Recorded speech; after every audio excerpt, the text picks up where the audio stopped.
C'est l'histoire de trois destins de femmes qui ont décidé de mener leur vie comme elles le souhaitaient. Elles sont certainement nées à une mauvaise époque, mais ça n'a pas été un frein. Je vous en parle tout de suite.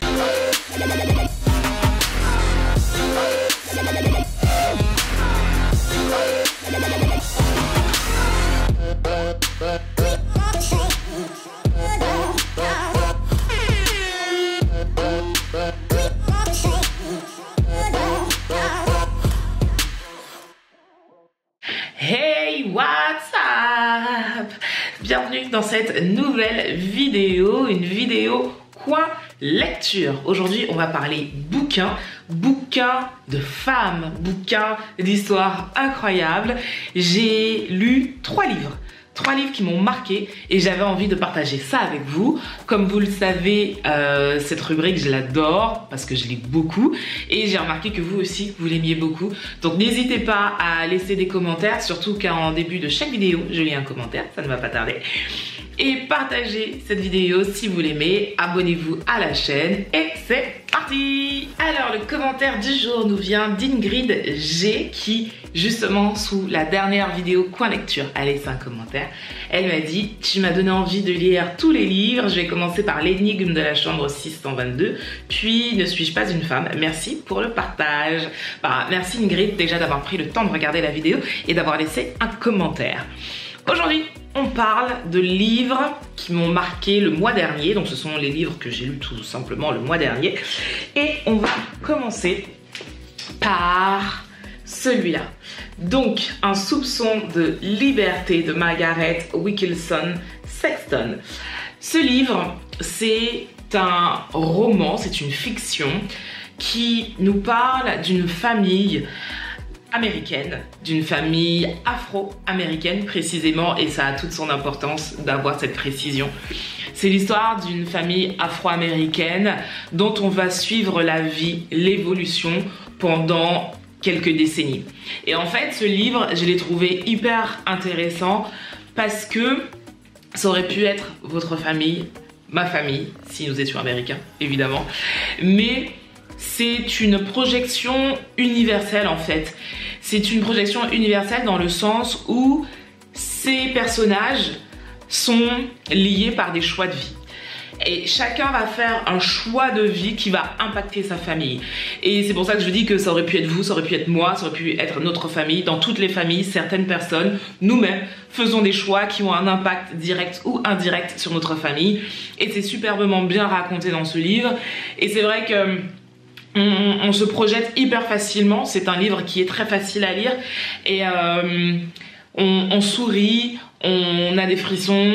On peut même avoir la larme à l'œil un peu parce que voilà, c'est pas toujours facile d'être afro-américain aux États-Unis, peu importe l'époque. Et c'est ça aussi que nous raconte cette histoire, c'est que peu importe l'époque, être noir aux États-Unis, ça a toujours son lot de problèmes et de problèmes, de difficultés, et il y a une réalité qui est liée à ça, et ce livre-là le raconte superbement bien.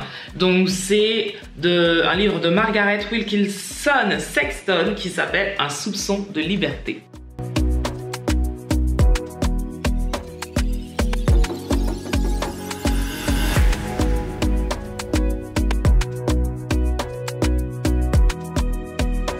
Le deuxième bouquin dont j'ai envie de vous parler, celui qui m'a aussi marqué. Alors j'ai pris énormément de temps à lire ce classique, c'est un classique, il faut le lire. Et je ne sais pas honnêtement pourquoi j'ai pris autant de temps. À chaque fois que je passais dans une librairie, je me disais je vais l'acheter, je vais l'acheter, je vais l'acheter. Et finalement je l'ai acheté le mois dernier, après tant d'années à me dire je vais l'acheter, je vais l'acheter, je vais l'acheter.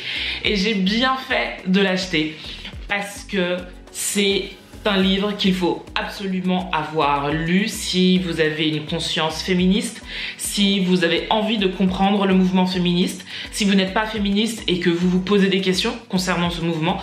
Simone de Beauvoir, Le deuxième sexe, le volume 1, c'est l'une des bibles du féminisme durant ce dernier siècle en fait. Je vais très très loin en disant ce dernier siècle, mais c'est la vérité. Cette femme a marqué de son empreinte le mouvement féministe. Aux États-Unis, on étudie Simone de Beauvoir, donc c'est pour vous dire l'impact que cette femme a eu concernant le sens qu'il fallait donner à la condition de la femme dans le monde. Et en fait, Le Deuxième Sexe, c'est un ouvrage, à mon sens, qu'il est obligatoire d'avoir lu. Vraiment, vraiment, vraiment, vraiment. Donc je vous lis ce qu'il y a écrit derrière pour vous faire simple et pour que vous compreniez pourquoi il faut lire ce livre. Nous commencerons par discuter les points de vue pris sur la femme par la biologie, la psychanalyse, le matérialisme historique. Nous essaierons de montrer ensuite positivement comment la réalité féminine s'est constituée, pourquoi la femme a été définie comme l'autre et quelles en est aujourd'hui les conséquences du point de vue des hommes. Alors nous décrirons du point de vue des femmes le monde tel qu'il leur est proposé et nous pourrons comprendre à quelles difficultés elles se heurtent au moment où, essayant de s'évader de la sphère qui leur a été jusqu'à présent assignée, elles prétendent participer au Midstein humain. Donc vous voyez, c'est vraiment un livre mythique. Ce qui est intéressant dans ce bouquin, c'est qu'on remonte vraiment à la genèse de ce qu'on appelle la femme et de la vision que la société avait justement de cet être, l'autre. Et c'est intéressant parce que il y a la biologie, comme elle dit, la psychanalyse, l'histoire de l'évolution de la femme. Et pour tout ça, il faut lire ce livre. On termine par mon coup de cœur, mais c'est vraiment une découverte. Et j'ai adoré l'histoire que je vais vous raconter, j'ai adoré l'autrice. Et c'est Alexandra Lapierre qui nous raconte l'histoire de Belle Green. L'autrice Alexandra Lapierre, je l'ai découverte via ce livre et vraiment gros coup de cœur pour cette façon de raconter des histoires. En fait, la plume d'Alexandra Lapierre, c'est de vous raconter une histoire vraie. Et ça, c'est super parce que moi, j'adore les biographies, pas les autobiographies, les biographies. Et en fait, elle va vous raconter l'histoire de femmes qui ont eu des vies incroyables. Pas forcément des vies... Si, ce sont des vies incroyables, qu'il y ait du positif ou du négatif justement dans ces vies, mais ce sont des femmes qui ont pris leur destin en main. Et c'est l'histoire notamment de Belle Green. Belle Green qui est née dans les années 1900, forcément dans une États-Unis, dans une Amérique puritaine, ségrégationniste, où la condition de la femme noire, c'était de rester dans sa maison, surtout dans son quartier noir, et il était totalement interdit pour elle de se mélanger à la population blanche. Et Belle Green, elle, cette femme, a décidé qu'il était hors de question qu'on lui dicte comment elle devait vivre. Et elle va prendre son destin en main, elle va se créer une histoire qui est juste incroyable. Et quand on sait que cette histoire est vraie, on se dit mais waouh quoi, comment elle a eu l'audace, comment elle a eu le courage, comment elle a affronté tout ça. Alors ce qui est bien aussi dans l'histoire de Belle Green, c'est que c'est une héroïne, mais c'est une héroïne à qui on a envie d'en vouloir, à qui il y a tellement de choses qu'on pourrait vraiment lui dire mais non, mais en même temps de ne pas accepter sa condition et de tout faire pour que sa vie soit la vie dont elle rêve. Je suis juste ébahie par ce courage, parce que c'est beaucoup de courage en fait. Et c'est vrai que aujourd'hui, en 2022, quand je fais cette vidéo, c'est très facile dans ma position de dire elle aurait dû faire ci, elle aurait pas dû faire ça, voilà. Moi, je peux sortir toute seule, marcher dans la rue, aller dans un magasin, faire ce que je veux, je peux travailler avec des personnes blanches, je peux sortir, être mariée avec une personne blanche sans avoir de problème. À cette époque, c'était impossible et justement la vie qu'elle va se créer est juste extraordinaire parce que sa condition ne lui permettait pas à la base. Et c'est pour ça qu'il faut lire ce livre, c'est une histoire vraie et c'est dingue et Alexandra Lapierre m'a donné envie de lire tous les livres qu'elle a écrits. Donc ça c'est le premier que j'ai lu de sa collection. Mais je vais lire les autres, je vous promets, je vais lire les autres.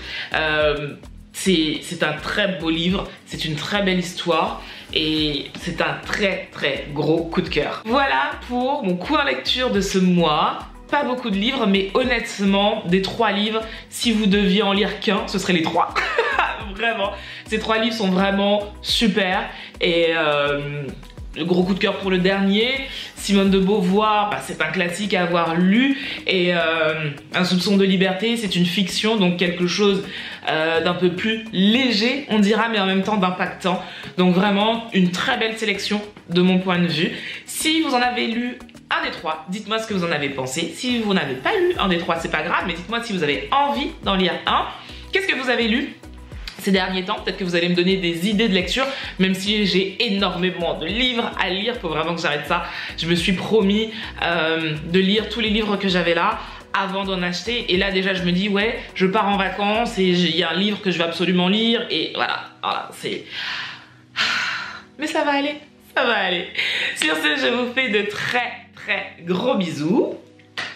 N'hésitez pas à laisser des petits commentaires. Prenez soin de vous et à très vite.